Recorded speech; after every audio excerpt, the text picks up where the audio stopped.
$60 billion tourist dollars we have lost this year already. 33,000 jobs lost in the month of June. I saw a maggot say, "What a great week for taco." Really?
I'm not complaining. I have no idea what's going on, but I'm in the Atlanta airport and it's empty. It's like no one in here. I'm shocked. Apparently, this is the busiest airport in the world. I believe that. I've been here 1,000 times. But today, it's not busy at all. So much negative space. Imagine walking into one of America's busiest airports, but it's dead silent. No TSA lines, no crowds, just echoing empty hallways and empty chairs. And no, this isn't 2020. This is right now, summer of 2025. Why, you ask? Because tourism in America is collapsing. Flights are being cancelled. Hotels are empty because a staggering 3 million international tourists have decided to stay away from the United States this year. What was once a 2 trillion economic machine is now disappearing hard. While no one is talking about this, we are today. So, welcome back everyone. In this video, you are going to learn about the main reason why tourists have decided to stay away from the United States of America. Enjoy the video. So I've canceled my next trip to the United States. I was meant to be going there in later April. I was looking forward to it as well, like going to Boston, New England, beautiful places, lovely people. In fact, I even have both friends and actually some relatives in Maine, but I've canceled it because ICE or whatever the hell it is detaining people. I mean, they detained a young Canadian for 10 days. They apparently arrested a bunch of Germans recently. They're going through people's phones. Like, this is meant to be the United States is meant to be the beacon of democracy and freedom and so forth. Well, it is anything but. This is what fascism actually looks like. It is awful in North Korea, and it is awful in Saudi Arabia, and it is awful in Iran. So we can all be honest about that. But when that sort of thing settles in to what we consider to be the free world, that is the erosion of any value that we actually stand for. So I bring business to the United States, right? I run tours. Well, I'm not going to now. It's shocking, but I woke up 3 days in a row worrying about flying down there. And then I talked to someone I know kind of on the inside who said, don't fly in if you're not an American citizen. Like, this is how terrible it is at the moment. So it's sad and it's shocking, but hey, I'm off to Europe in a few days. I can fly down to South America, a lot of beautiful places. And American friends are welcome up here, absolutely. But if you're going to come up and wave a Trump flag, then, don't bother. Many businesses are bracing for what could be a sluggish summer. Visitors are even being told by their home countries to take their vacations and money elsewhere.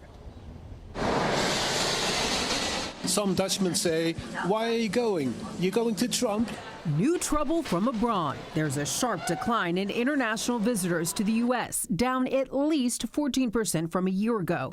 Tougher border controls and political tensions are blamed. We have tariffs, they've been set, and it's going to make our country very rich. The whole world is listening. Kami Farhadi is the CEO of Starline Tours in Los Angeles. He says the Trump administration's policies have been bad for business. In the first quarter of this year, we're down about 29 to 30%. And what are they saying when they cancel? They don't feel safe, they don't feel welcome. Canadians are the largest group of international visitors to the U.S. Most drive, but border crossings plunged 32% in March. Canadians flying in fell 13%. Relations with our northern neighbor are strained by tariffs and taunts. Canada should honestly become our 51st state. British Columbia's premier has told citizens to stay home. Do your tourism in Canada instead of in the United States. But California's Governor Gavin Newsom is trying to win them back. Sure, you know who's trying to stir things up back in D.C. California, it's the ultimate playground. Now, according to the U.S. Travel Association, even a 10% drop in Canadian tourists could cost the U.S. more than $2 billion in spending and threaten 140,000 jobs.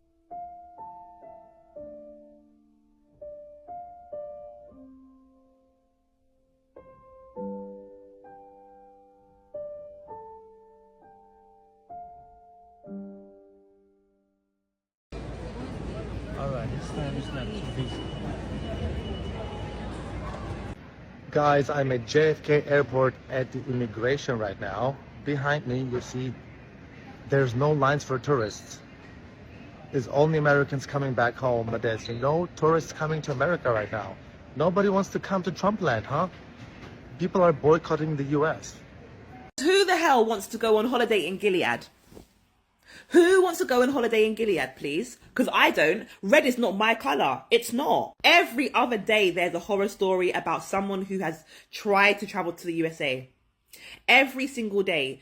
Stopped in the airport, can't get through, held up for hours, being questioned, having their phones looked through, having their emails looked through, having their social media looked through.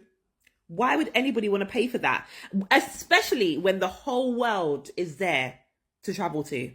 The one silver lining in all of this for everybody else, not the USA, like you lot are cooked, but for the rest of the world, it means that this is going to open up tourism for so many other countries that other people would never really have considered going to. They're going to start going to them now. And I love that for the economies of other countries, because the USA, yeah, you lot are cooked. Sit with me while I talk about my experience with being put in federal prison overnight in Honolulu. On the 18th of May, I flew from Sydney to Honolulu with my mum, and I was detained at Honolulu Airport. Upon hours of questioning, statements being taken, my phone being seized, my luggage being searched, my story was deemed as inadmissible, so I was not able to enter the United States. Upon my statement being deemed as inadmissible, the Customs and Border Patrol officer that was taking my statement told me that my story was inadmissible, so he took my statement to the supervisor who was on that day. Now, I never met the supervisor. The supervisor was apparently conducting these conversations, so officers were going back and forth to the supervisor, updating them on what they were doing in my situation. I was told that I was going to be taking a statement, so I took the statement, took about 45 minutes, and then the Customs and Border Patrol officer stated to me that he was going to go back to the supervisor, he was going to read my statement over, and then ultimately the decision would be made from the supervisor whether my story was deemed as admissible or inadmissible into the United States. So after some time had passed, I was sitting in the waiting room where a lot of tourists come in to wait to be questioned, and the CBP officer who was taking my statement came back in and said, "Nikki, come back into the room." So I walked over, I went into the room and I sat down, and he had my statement in front of him, and he said, "So the supervisor has read over your statement, and your statement has been deemed as inadmissible, and you are denied entry into the United States, and you will be detained overnight and then deported the following day." And I asked him, "What does that mean? Like, where am I going?" And he goes, "You're going to prison overnight." And I said, "Like, jail?" At this point, I was in like utter disbelief. So, I mean, prison is pretty straightforward, but I just was struggling to wrap my head around the fact that I was going to prison. And I said, "So, do you mean I'm going to jail?" And he just looked at me and he said, "Yes, you're going to jail overnight, and then a CBP officer will come and pick you up the following morning." I was then told to go back into the waiting room, and I had to wait there for a few hours because there was no officers to escort me over to the Federal Detention Center. So I sat down, and obviously I was a mess. I was crying, I was hyperventilating. I couldn't really do much at that point. I didn't know what was going on. I couldn't reach out to my family. I didn't have my phone. I wasn't sure if they were aware of where I was being taken. So there was one officer that walked in, and I asked him, "Could you please give my mum a call and let her know what is going on?" And he said, "Yes, I can do that for you." Little did I know that my family had no idea about where I was, what was going on, or the fact that I was leaving the airport and going to federal prison overnight. Some time passed, and then eventually 2 female officers opened the door and asked me to get up and come into the hallway. So I walked over into the hallway. I was told to take off all my jewelry. So I took out my earrings, my necklace. I had a watch on and some bangles, and I had to put them in a plastic Ziploc bag. And then I was told to go around the corner, and at this point there were 2 female officers and a couple male officers as well that were all standing there. I was told that they were going to conduct a search on me because I was going to prison. So I was told to face the wall, put my hands up and spread my legs. And at this point I had like 3 male officers. The hallway was kind of like an L. So I was here, and then the male officers were in the corner. So they were still able to see, but they were a little bit away from where the search was being conducted. And the 2 female officers conducted the search, and it was just a general pat-down search, but obviously touching every crevice of my body, just making sure, I guess, that I'm not concealing anything that I shouldn't have on me. And that went for about 5 minutes until then I was placed in handcuffs. I was told to put my hands behind my back, and I asked them, "Why am I being put in handcuffs?" And she said, "It's for your safety and our safety." And I said, "Am I under arrest?" She said, "No, you are not under arrest. You just we have to put you in handcuffs to escort you through the airport." And at that point, that's when I knew that something was not right.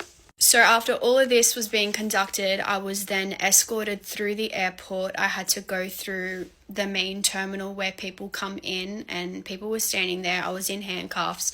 I was walked down into baggage claim, and there was a door on the right side of the wall where I exited with 2 officers at the time.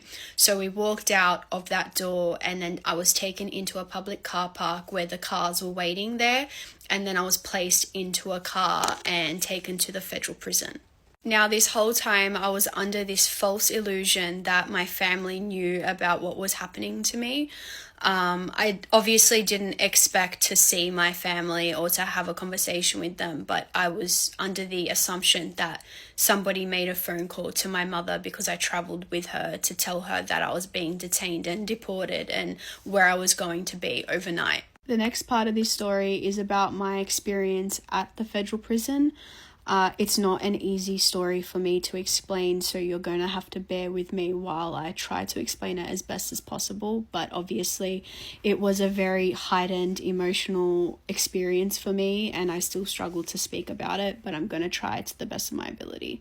Upon me arriving at the federal prison, I was taken into an inmate processing room, so to say a custody room. and I was still handcuffed at the time. I was escorted by a male and female officer who were the two that took me from the airport to the prison. And then the same female conducted another search on me, and then I was told that my fingerprints and photos were going to be taken. So after all of that was done, there was a female custody officer who was in there with another male, and she was the one who conducted then a strip search on me. So I had to go into a room. I was told to take all my clothes off, face the wall. I had to squat, bend over and cough, and she had to make sure that there was nothing there. And then she gave me some inmate clothes. I had to change into different clothes and put my clothes in a separate box. I was in that custody area for, I would say, maybe like 40 minutes. They had to ask me numerous questions. I had to sign different documentation also stating that I wasn't allowed to call or receive calls. And then I was asked to go see a medical officer who then asked me a bunch of different questions as well. Before I was taken upstairs into the cells, they had to give me like blankets for the bed. They gave me 2 blankets, one to put on the bed and one to cover myself with. And then they told me that they ran out of towels. So the towel was for me to have a shower. So I couldn't get a towel. I was told that I'm just going to have to use the tap in the cell to like wash my body or whatever with my hands. And I didn't even think twice about that at the time. I feel like I was running off adrenaline and my brain was just running 100 miles an hour. I was told then that I would not be getting fed because I asked them if there was any food, and they told me that I had missed the cutoff for dinner and there was no food and I would have to wait till the following day at the airport to get food. After all of that was done, I was taken upstairs into the cells and I was told by the officer to not state what I did for work to any of the inmates just in case for my safety. The officer then proceeded to laugh at me when I said, like, are you serious? Probably a really dumb thing for me to say because obviously common sense would prevail in that situation. I'm being housed with basically criminals, to not state that I used to be a cop or whatever. Like, if they did ask me what I did for work, and then he laughed at me and then he goes, oh, you probably should be okay. I was then walked through the room. It was a 2-story room and it had all the cells in there and all the inmates were just sitting down in the middle. And I remember telling myself, just don't look at anybody, just keep your head straight. I didn't want anybody to come up and speak to me. I didn't want to socialize with anybody. I was quite intimidated at the time because it was my first time ever being like an inmate, so to say, in a jail. So I did not know what to expect. And I was taken into my cell and they told me to just like put my stuff down, and then the officer left. And I'll never forget sitting in that cell, how terrified I was. And there was one inmate who I was being roomed with at the time, and she came in and she was in the same situation that I was in. So she was taken from the airport to the federal prison. Vegas airport. Look at how empty it is. It's almost eerie. There are people down there. I don't think I've ever been to Vegas airport when there's nobody here. Okay, guys, all these extra fees and the overpriced food and Vegas nickel and diming everyone finally might be hurting Vegas. So, listen to this. New tourism numbers paint a very dark picture.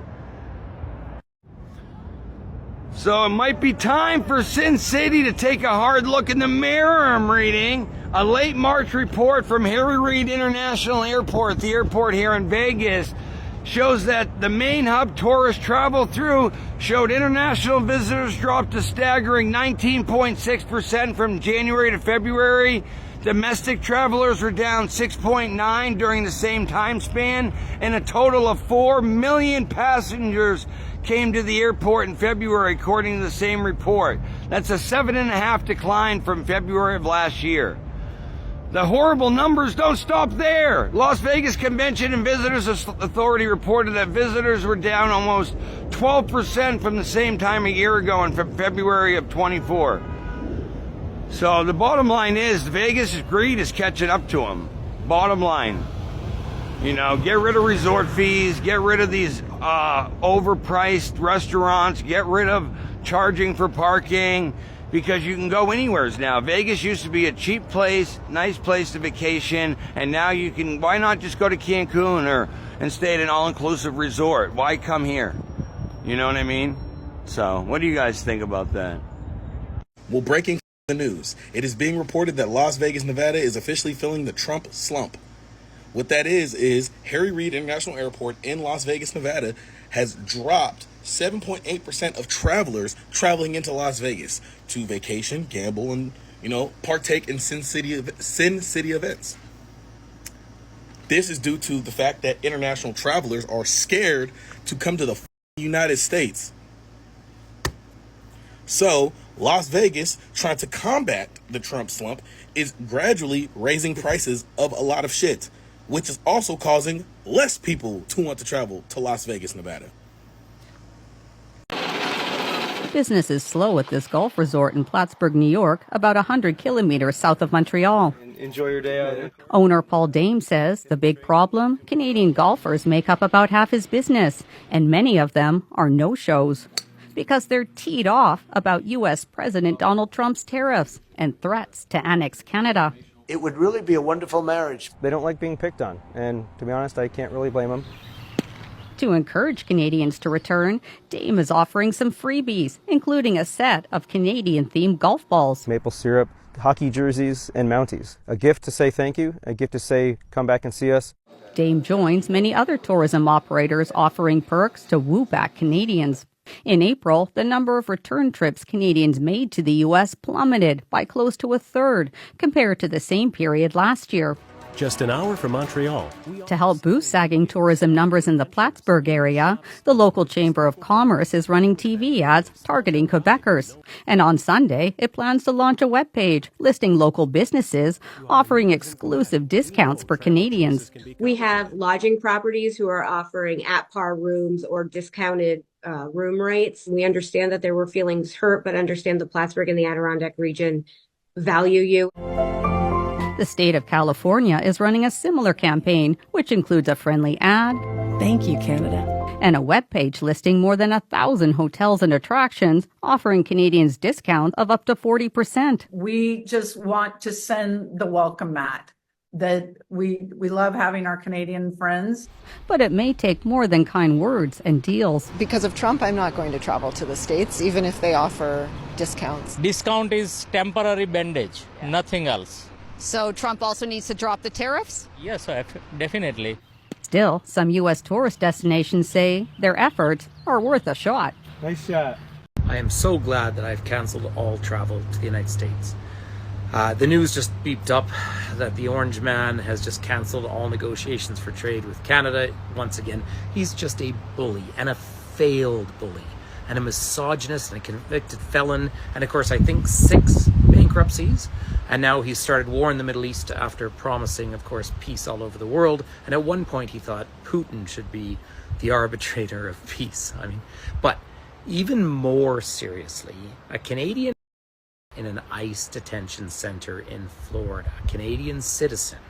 So that is on them. I read the other day about a woman of Guatemalan origin not given prenatal care and losing her child and being forced to have a stillbirth in detention. This is how horrible it is. This is so inexcusable. And if you can broaden your feed a little bit just to get news sources from different areas, read all the quotes that keep showing up from Anne Frank, looking out her window during the occupation and saying men with their faces covered are taking people. Yesterday at Disneyland, the loading tram was empty.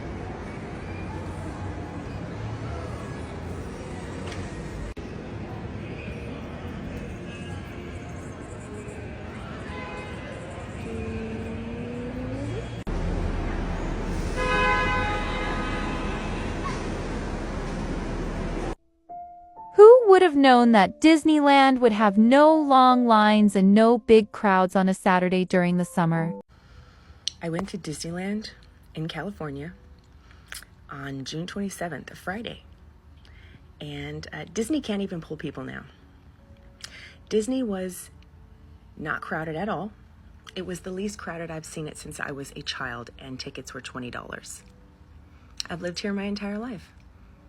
Haven't seen it like that in, I'm not going to tell you how old I am, many years.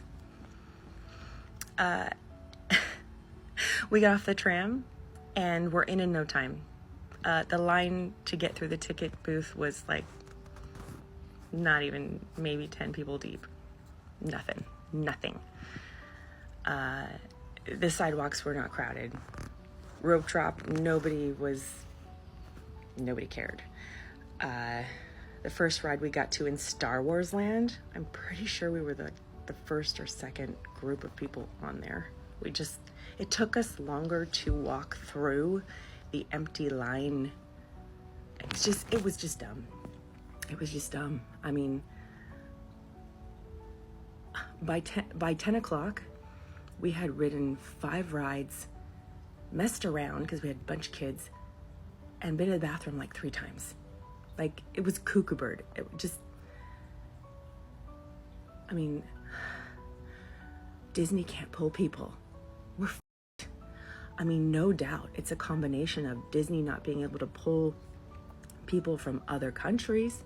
Also, ICE. I'm sure people are afraid to come here. No doubt. I'm sure me and my white privilege, because I have no fear of that, I feel horrible about that. I'm sorry. But I know that that's what it is. I know it has to be. And of course, there was a severe lack of all of these cultures that you normally see when you're there. I mean, the sidewalks were empty. I have time-stamped photos of it's like 9:30 a.m. Any normal day, on a summer day, it would be just, you would be crammed. You'd be pushing through people. There was nobody. It was nutty. I mean, it was frightening to see. Disney can't pull people right now. I'm disturbed. It's disturbing to know that it's gone this far. We're so fucked. You guys, we're so fucked. We're so fucked. I mean, Disney can't pull people. That's it. It's done. I mean, we're done. We're so done. I'm gonna say this. Fuck Donald Trump. Fuck you, Donald Trump.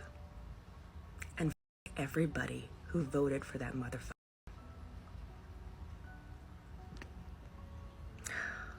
I hate you all.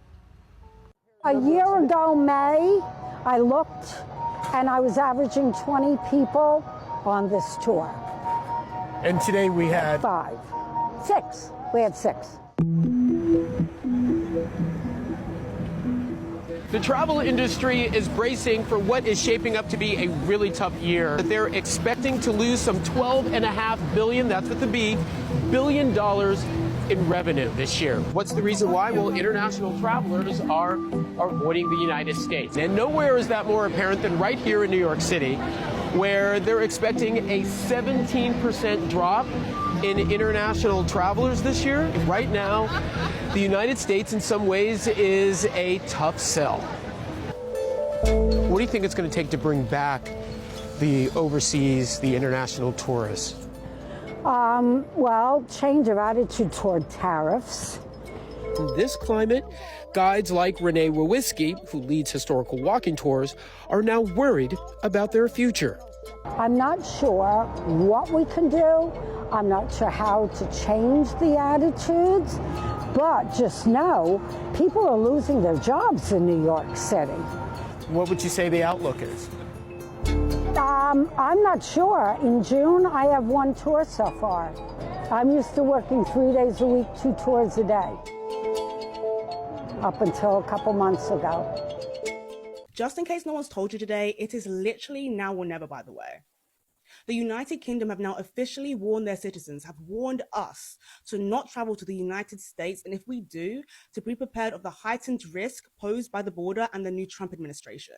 Historically, this has never been done by the United Kingdom and the United States, besides literally during 9/11 and the previous world wars. This is, of course, days after British, German, and other European tourists have also been detained for days, weeks at a time at the border. This is, of course, weeks after Trump has basically appeased Putin and has agreed to be a bystander to the invasion of Ukraine and practically any other European country that Putin has his eyes set on. I absolutely hate saying this as your friend from across the pond, but there's going to be a point where we are not going to have any international influence to help you guys because Trump is literally making that quite literally impossible. He's isolating America. How does nobody see that? To the extent that they will confiscate your phone at the border, and if you have anything that is negative towards Trump, they will literally ban you from the USA. So if you're an American watching, you really have to have the fight in your belly right now because it is truly now or never. I literally cannot say that any louder. Tourists are vacationing everywhere else except in America. Imagine having all the hot spots and the cool cities, world-class events, Disneyland, Broadway shows, and even Las Vegas, the Sin City. But international tourists are saying, nah, I'm cool. This problem is more than just empty seats on planes and cancellation of hotel reservations. It's all about America's global image tanking. For years now, America has portrayed itself as the land of the free, a land where anyone could come and dream big. Unfortunately, the dream of wanting to be big is looking like a nightmare for many outsiders. So, if you are outside of the United States, will you still visit America this year? Or are you going to be spending your time and your hard-earned money somewhere else? Drop your responses in the comment section. Don't forget to smash the like button and don't forget to subscribe for more real, raw, global reactions every week. See you in the next one. Bye for now.